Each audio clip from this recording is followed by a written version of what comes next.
Divoxradio.com.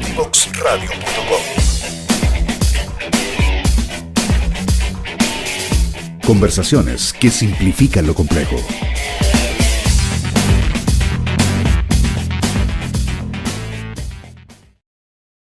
Ya volvemos a nuestro programa de los miércoles, Dataverso. Bienvenido a todas las personas que se vienen integrando en este segundo bloque. Estamos con Luis Mulato, que nos está hablando sobre la agilidad, los cambios culturales dentro de las organizaciones, los equipos ágiles. Y siguiendo con lo que ya estábamos hablando en el primer bloque, ¿cómo crees que será el futuro de las organizaciones en cuanto a la agilidad y cuáles son los temas que vienen en tendencia? Bueno, esa es una pregunta bastante desafiante porque acá entramos en el campo de la especulación, ¿no? El campo de la futurología. Y si bien la agilidad ha penetrado, yo creo que al menos te podría decir, en mercados muy fuertes como el mercado tecnológico, evidentemente, dado que nació ahí, hay otros mercados que empezaron ya a verse permeados. Te podría decir la banca en los últimos 10, 15 años. Te podría decir que casi ningún banco del mundo ha podido hoy pasar sin haberse visto permeado por la palabra agilidad de alguna manera. Hay bancos que cambiaron radicalmente su forma de hacer las cosas, ¿sí? Solo por ponerte un ejemplo que es un poco simbólico, ¿sí? Estos bancos, digamos, rígidos o tradicionales, donde las paredes estaban pintadas de los colores corporativos, donde solamente habían ciertos cuadros. Hoy, si tú vas a un área de innovación donde estén trabajando equipos ágiles, vas a ver las paredes llenas de post-its, llenas de carteles, llenas de herramientas y de digamos, de elementos visuales que nos ayudan a hacer mejor el trabajo. Sí, es un cambio bastante disruptivo y yo creo que la tendencia es que esto va a continuar no solamente en estos sectores como la banca que se han visto tan permeados por la agilidad, sino a otros tipos de industrias. Industrias que han seguido en esa línea han sido las industrias de seguros o el sector productivo, que ya empezó a trabajar temas de agilidad. El sector, por ejemplo, farmacéutico, ha venido cada vez más impulsando este tipo de iniciativas. Digamos que en muchos de estos sectores, si yo te digo banca, te diría llevan 10, 15 años trabajando Agile, muchos de ellos los primeros, pero hay sectores donde apenas está esto empezando. Y yo creo que esto se va a empezar a mezclar con otras nuevas tendencias, por ejemplo, con los blockchains, que es uno de los temas que hoy en día me apasiona más de empezar a conocer cómo esto va a cambiar la forma en la que concebimos las organizaciones, porque ya estamos hablando de organizaciones vinculadas de forma descentralizada a través de los DAO y los blockchains, que es un tema que hasta ahora está emergiendo. Y yo creo que la agilidad se va a mezclar muy bien con eso, porque vamos a empezar a hablar de organizaciones descentralizadas con toma de decisiones basadas en otro tipo de criterios y con monedas internas dentro de la organización que van a permitir otro tipo de interacciones que ni siquiera nos alcanzamos a imaginar, donde de hecho las monedas monedas, hablo de las monedas de los países tradicionales como las vemos hoy. Yo creo que la tendencia va a ser cada vez más a que van a empezar a tener más jugadores en el medio. El sentido de moneda como lo conocemos hoy o una única moneda para transar cada vez se está volviendo menos necesario por el surgimiento de todas estas tecnologías. Yo creo que la agilidad se va a mezclar muchísimo con esto en un futuro bastante cercano. Ya de hecho hay algunos experimentos que están empezando a aflorar en un tema que está bastante desconocido. Y por otro lado, yo creo que eso por el lado de la tecnología, pero por el lado humano, creo que es donde también está gestándose una revolución bastante grande, porque la agilidad nos está empezando a mostrar, es una de las puertas por la que estamos empezando a mostrar las grandes disfuncionalidades que hemos tenido en los últimos 150 años en el mundo del trabajo, donde para poder trabajar, digamos que nuestros sentimientos tenían que estar por fuera de la oficina. Hoy en día, por ejemplo, hablamos de tener contextos con una alta seguridad psicológica. Sí, Google nos ha enseñado mucho de eso a través del proyecto Aristóteles, que es uno de los proyectos que hicieron para investigar qué caracterizaba a los equipos de alto desempeño. Y era poder hacer que los equipos sean más humanos. Esto es que con nuestros sentimientos, con nuestras emociones, podamos estar completos dentro de la organización. Y eso creo que es una revolución menos glamurosa, menos marketera, pero creo que es más potente porque habla de sensibilizarnos a cuál es nuestro impacto, cuál es el impacto que estamos teniendo realmente dentro de la organización y cómo hacemos para que las personas se vuelvan cada vez más humanas. ¿Sí? Que se vuelvan más humanas en el sentido de que las organizaciones las acepten como son, con su identidad. Hace 20 años era inconcebible que una persona con tatuajes trabajara en un banco. En muchos bancos había unos códigos de vestimenta súper rígidos. Hoy todo eso ha cambiado y creo que tiene que ver con esa humanización del trabajo. Y también pienso que en el futuro vamos a tener líderes donde el objetivo más importante va a ser entender cómo la organización tiene un propósito superior que está al servicio de algo más que simplemente las ganancias, porque eso es lo que va a atraer al nuevo talento. ¿Sí? Personas que quieran trabajar en sitios inspiradores, que quieran trabajar en sitios que los ayuden a desarrollarse, van a ser las empresas más cotizadas, las empresas que logren tener culturas deseables. Por eso, al principio de la charla que hablamos de cultural hacking, yo lo veo desde ahí, porque la cultura se ha vuelto un nuevo activo, se está convirtiendo en un nuevo activo en la organización.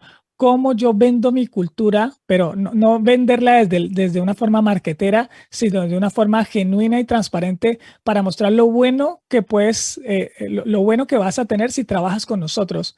Así como tenemos productos y servicios en nuestras planeaciones estratégicas, yo creo que la cultura se está volviendo un asset que tenemos que incluir en esas planeaciones para poder ser atractivos de forma coherente y consistente a un mercado que cada vez demanda, digamos, unos niveles o unos estándares de bienestar para los empleados más altos. Entonces, ahí hay una brecha gigante en términos de transformación cultural. Y ahí tú abordas un punto bien importante. Bueno, la Facultad de Ingeniería de la Universidad de Desarrollo estamos constantemente en contacto con nuestros alumnos y justamente vemos cómo ha cambiado la cultura y de los intereses de incluso los titulados en cuanto a la elección de la empresa que quieren trabajar. Porque claro, todas las empresas tienen ciertas características que para nuestra mente también los asociamos como a personalidades. Y en este sentido, lo que tú mencionas va muy asociado a las nuevas generaciones, donde me incluyo, para nosotros es súper importante unir cada aspecto del trabajo también con la vida y tratar de disfrutar también los espacios dentro de las oficinas, los trabajos, ahí me hace mucho sentido con la metodología ágil, en el sentido que como está construido por bloques, la posibilidad de explorar nuestros propios conocimientos orientados hacia distintas áreas también asumo que se amplía, y estas son, bueno, las distintas aristas que me hace mucho sentido, como te comentaba, con las nuevas generaciones. Sí, total. De hecho, yo estoy en un contexto que es bastante experimental. Trabajo en red con múltiples organizaciones en Latinoamérica y te podría decir que en el futuro otra de las tendencias que creo es que el concepto de empleado cada vez va a ser menos importante, ¿sí? ¿Por qué? Porque hoy el talento está en cualquier parte y donde esté lo vas a buscar captar de alguna manera. El trabajo remoto nos abrió la posibilidad a muchas empresas de buscar empleos en cualquier parte y también de trabajar, de abrir vacantes para empleados que antes no podríamos captar. Pero ese concepto de es que esta persona trabaja para mí cada vez se queda más chiquito porque las personas, hay roles que están volviéndose muy líquidos, personas que trabajan en un proyecto en esta empresa y trabajan en otro en esta, y que van más allá de los freelancers, sino que son personas que incluso conviven de cierta manera en varios mundos a la vez. ¿Sí? Entonces, ese tema empieza a desdibujar un poco esa frontera que hay, que es que la empresa termina hasta aquí y las personas trabajan 100% en esta organización. Y eso significa que no pueden trabajar en otra. ¿Qué tal si las personas pudieran trabajar en la competencia por un tiempo y luego volvieran a la empresa? Hicieran pasantías con la competencia. Son cosas que suenan súper disruptivas, pero en el mundo en el que yo estoy son cosas que vemos a diario y colaboramos entre diferentes organizaciones y hacemos reparto líquido de los beneficios que pueden tener los proyectos o servicios. Y eso hace que la organización se conciba de otra manera. ¿Cuáles son los principales beneficios que tienen las organizaciones por medio de toda esta experimentación que ustedes están abordando? Bueno, yo creo que para mí uno de los beneficios más importantes, más allá de que las organizaciones que se comprometen de verdad a llevar esto digamos, de punta a punta, y cuando digo se comprometen, no estoy hablando solo de tener equipos ágiles, sino tener líderes ágiles, estar dispuestos a transformar su ecosistema, su modelo de gobernanza, empiezan a tener mucho más foco en generar valor. Esto es, tenemos el paradigma de que cuando una empresa empieza a crecer necesita diversificar más productos y servicios, pero esto a veces lo que nos lleva es a aumentar la complejidad de las organizaciones. Hoy internamente las organizaciones se están empezando a perfilar como un conjunto de startups que colaboran juntas, ¿sí? Donde cada startup interna tiene una gestión de punta a punta del cliente y colabora con las otras para que las cosas se puedan hacer. Entonces, ese es un beneficio muy grande y es que podemos entregar más valor a los clientes en menor tiempo. Solo por darte un ejemplo del mundo de la tecnología, antes de la agilidad, los proyectos de tecnología se entregaban una vez cada 6 meses o cada año. Estoy hablando de proyectos entre medianos y grandes. Imagínate un producto donde tú nunca viste nada, sino un año después. Claro, no era de extrañarse que los productos salieran con múltiples fallos. La agilidad ha permitido, y las prácticas ágiles, entre muchas otras, ha permitido que esos ciclos se reduzcan a que hacemos entregas mensualmente, a veces hacemos entregas cada 3 semanas. Las empresas más avanzadas pueden hacer entregas diarias. Y si yo te dijera que Amazon, para desplegar cosas en producción una vez están listas, se gasta 9.8 segundos, esto te suena a ciencia ficción, pero es algo que ya está pasando, ¿sí? O sea que ha reducido muchísimo digamos, el tiempo para validar si voy por el camino correcto y poder organizar mejor mi entrega de valor al cliente. Ese es para mí el principal beneficio. Y el segundo es que ha aumentado mucho los niveles de bienestar de las personas que participan en esos proyectos. Por decirte algo, yo estuve en proyectos donde hasta las sillas no funcionaban bien y los ingenieros de sistema éramos como ciudadanos de segunda clase. Y yo decía, pero wow, en infraestructuras que realmente no correspondían a lo que se necesitaba. Hoy en día eso digamos, ha cambiado muchísimo y se está teniendo mucho más en cuenta, no solo en el rol de los ingenieros, sino en todos los que participan en la generación de valor, porque vamos entendiendo que no es solamente una parte del sistema la que tiene que estar bien, sino que así como en el cuerpo humano necesitamos que las manos nos funcionen bien, así como los dedos de los pies, bueno, así mismo en las organizaciones tenemos que cuidar las diferentes partes. Beneficios, te podría seguir hablando, pero digamos que yo me quedaría con esos dos: la entrega temprana de valor al cliente y la conciencia del cuidado en las interacciones y en el bienestar de las personas.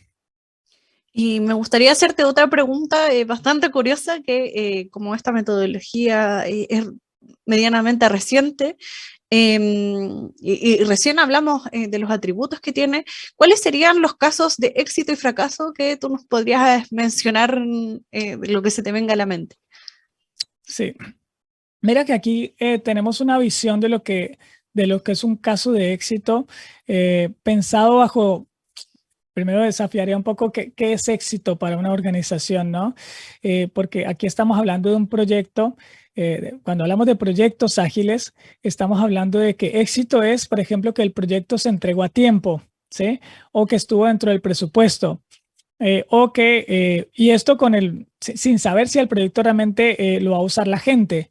Hay proyectos en la agilidad donde se logra eso y nadie usa el producto. Entonces, realmente es un poco cuestionable si fue exitoso. Entonces, aquí éxito yo lo voy a abrir un poquito más a pensar en que el éxito es relativo a un contexto y a un momento en el tiempo. Más que hablar hoy en día, por ejemplo, de proyectos exitosos en agilidad, el contexto va un poco más allá, porque cuando tú haces un producto de forma ágil, cuando tú lo sacas a producción, no es que el producto ya se terminó. El ciclo de vida de ese producto sigue existiendo hasta que el producto salga de producción el día que ya no lo use más la empresa. Entonces, el éxito no tiene que ver solamente con un momento en el tiempo, sino con algo mucho más grande. Y hoy hablamos, por ejemplo, de la gestión de productos, ¿sí? Más que de la gestión de un proyecto que tiene una fecha de inicio y una fecha de fin. La gestión de productos implica una visión mucho más amplia. Entonces, las organizaciones que para mí están siendo más exitosas con esto son las que están empezando a cambiar esa forma de ver las cosas y que han podido reinventar la forma en la que han venido implementando la agilidad y poder retomar otra vez las nuevas cosas que han ido saliendo, que incorporan ese mindset de experimentación de forma valiente, porque eso va a significar que en muchos de los casos las intervenciones no salgan bien, no salgan exitosas y tengamos que implementarlo de otra forma, ¿sí? Y volver a empezar. Entonces, en ese sentido, el éxito es variable y el objetivo es que logremos sostener en el tiempo que esas prácticas vayan mejorando cada vez más. O sea, que no nos quedemos solamente pensando en que una intervención funcionó en un momento en el tiempo, sino que esas intervenciones en el futuro también evolucionen. O sea, que esto de la mejora continua se vuelvan como olas en el mar, que vamos navegando poco a poco. El éxito acá tiene que ver con ¿cómo me sostengo yo en la próxima ola? ¿Cómo sigo siendo relevante? Hay un libro que me gusta mucho de Simon Sinek que habla de juego infinito, que es una forma de ver las organizaciones, que los juegos finitos son los juegos donde uno gana y el otro pierde. Y los juegos infinitos lo que plantean es que el desafío del juego es poder seguir jugando. Y para mí las empresas ágiles que juegan un juego infinito son las empresas que están pudiendo sostenerse en el juego. Y en este mismo sentido, algunas más, así como el ángulo que tú lo planteaste recientemente, algunos casos como de fracaso o de aprendizajes a través del error. Sí. Y ahí resignifico el fracaso también, porque en la agilidad no existe el fracaso. Fracaso lo definimos cuando, por ejemplo, hacemos un experimento, hacemos una intervención y no pudimos aprender nada, ¿sí? Que es justamente el fracaso, es como que simplemente fallamos miserablemente y no logramos sacar ninguna lección aprendida del tema. La agilidad nos propone, por ejemplo, que a través de las iteraciones cortas podamos fallar rápido, pero es una falla consciente donde lo que buscamos es aumentar o potenciar el aprendizaje. Así que casos de fracaso, entre comillas, te podría decir que todas las organizaciones que están implementando agilidad las están teniendo y es como nos amigamos con ese fracaso y cómo lo usamos como una herramienta de forma deliberada. Cómo entender que cuando las cosas no salen como esperábamos es porque básicamente lo que teníamos era una hipótesis que fue demostrado que no era cierta, ¿sí? Y no nos comprometemos, por ejemplo, emocionalmente en ese proceso. En esa línea, yo te diría que equipos que han fracasado en agilidad, te podría decir un montón, prácticas que no les han funcionado. Tengo una de las primeras empresas donde trabajé una adopción ágil, tuvo unos resultados impresionantes en un año. El equipo creció, entregaron valor rapidísimo, empezaron a dominar el mercado en el que estaban y un año después, dado que los resultados financieros no eran los que esperaban, tomaron una decisión de cambiar el management de la organización a un management más orientado al control. 6 meses después, el equipo de desarrollo se desmanteló porque nadie quería trabajar con estas personas. Lo que hacían era pedir entregables, cronogramas, estar orientados solamente a los resultados y se perdió esa magia de la empresa. Yo diría que el gran fracaso de una organización es tratar de devolverse a algo que por mucha evidencia que tengamos, ya sabemos que no funciona y es el comando y control. Para mí ese es el gran fracaso de una organización cuando no logramos sostener que la visión ágil te lleva a aceptar que hay cosas que no van a salir. Y eso no significa que los resultados de negocio se vayan a dar sí o sí. Los resultados de negocio puede que se den, puede que no. La agilidad lo que te vaya a dar es un medio para poderte dar cuenta lo más rápido posible para tomar decisiones inteligentes. Y es, ¿sigo invirtiendo otros 3 meses en este producto o servicio o más bien paramos y pivotamos? Ejemplos de éxito en la agilidad, te podría decir que muchos de los grandes emprendimientos que hoy conocemos vinieron de la agilidad. YouTube, por ejemplo, que es uno de los canales más famosos de distribución de videos, no empezó como una empresa de publicación de videos online, sino que empezó como un videojuego. Y lo que pasó es que ese pensamiento de experimentación lo llevó a pensar, bueno, ¿y qué tal si tomamos esta pequeña parte del producto y hacemos un pivot? Tomamos esto y validamos esto en el mercado. Eso es pensamiento ágil. Muchos de los emprendimientos grandes que tú ves hoy en el mercado se hicieron con esa forma, ¿sí? Y eso no significa que sean exitosos 100%. Netflix y Facebook, que han dominado el mercado, hoy estás viendo cómo están en las estadísticas, ¿no? ¿Cómo van a hacer ellos para reinventarse? Ahí viene un poco la resiliencia que te desarrolla el trabajar con estas metodologías para poder responder ante nuevas condiciones del entorno. Luis, muchas gracias por haber compartido hoy con nosotros. Se nos hizo muy corta la entrevista, quedaron ahí quizás nuestro público nos puede hacer preguntas a través de nuestras redes sociales. Agradezco una vez más tu compañía y los invito a todos a una breve pausa y ya volvemos. Divoxradio.com. Conversaciones de protagonistas.